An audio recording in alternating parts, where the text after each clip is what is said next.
भगवान प्रसन्न हो गए और भगवान ने कहा कि माताजी, सबसे पहले तो आप कल्याण का स्वरूप समझें।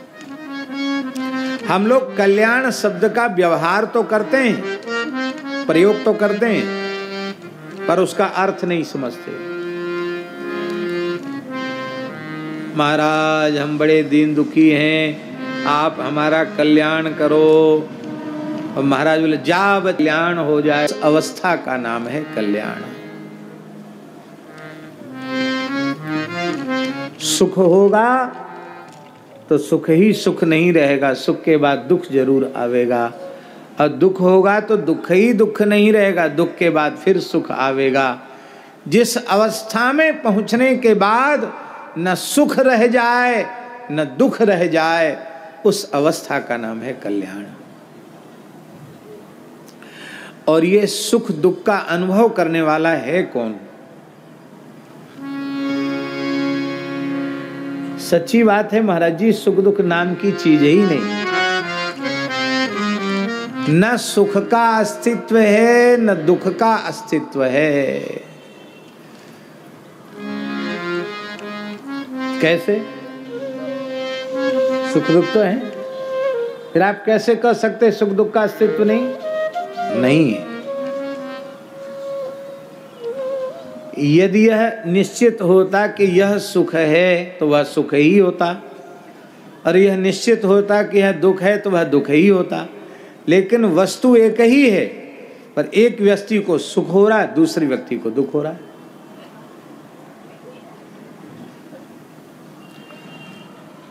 आप गांजा नहीं पीते हैं,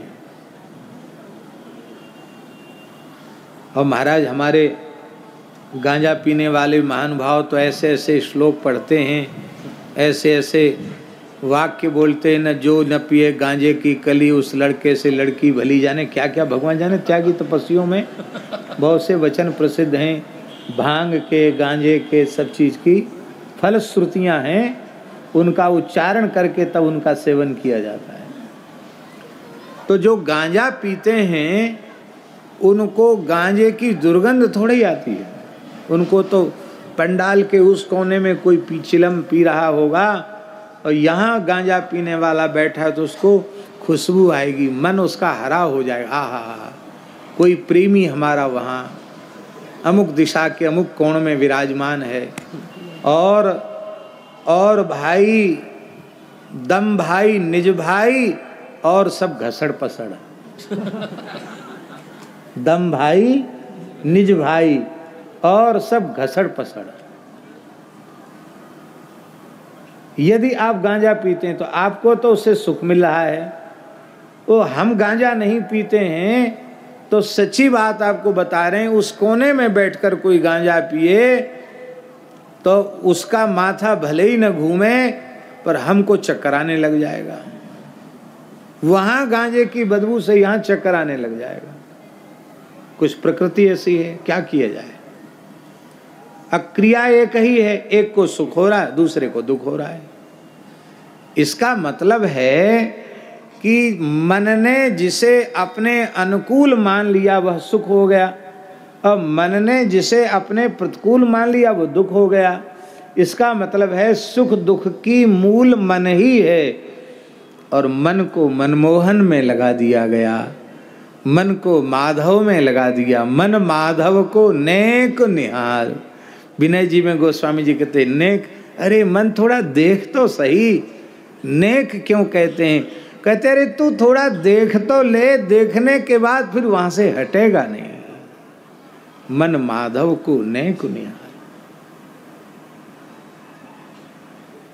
महाराज जी, मन केवल भगवान में लग सकता है। लोग कहते मन विषयों में लगता, भोगों में लगता, संसार में लगता। ये बात संसार की सबसे बड़ी झूठी बात है। मन लगता होता तो कब का लग गया होता, पर सच्ची बात है मन लगता नहीं है। मन जाता है, वहां पहुंचता है, उस विषय का स्वाद लेता है, लेकिन वहां ठहरता नहीं, वहां से फिर वापस आ जाता है। रसगुल्ला खाने में मन लगा, कितना रसगुल्ला खाएंगे? आपकी 4 खाने की शक्ति है तो आप 4 खा गए। आप बहुत प्रेम से आपने एक और परोसा तो 5 खा गए, और कहा नहीं हमारे हाथ से तो ले ही लीजिए तो 6 खा गए। अब मान लो इतने से ज़्यादा आपके खाने की सामर्थ्य नहीं है, और फिर कोई चाहे जितना बड़ा प्रेमी चलावे, नहीं महाराज हमारे हाथ से 2 और ले लो। अब कहेंगे भैया अब तो ज़्यादा करोगे तो बमन हो जाएगा, अब मन भर गया। क्या कहेंगे? मन भर गया। इसका मतलब है मन रसगुल्ला में लगा था पर वहाँ लगा नहीं, वहाँ से हट गया, वहाँ से भर गया मन। पर हमारे श्री रघुनंदन, हाँ हाँ, इनको कोई एक बार देख ले मन भरेगा। हाँ, इनका रूप, इनका रस, इनकी गंध, इनका शब्द, इनका स्पर्श, इसकी ओर मन चला जाए तो कभी भरेगा क्या? कभी नहीं भरेगा, कभी न भरेगा और न भर सकता है।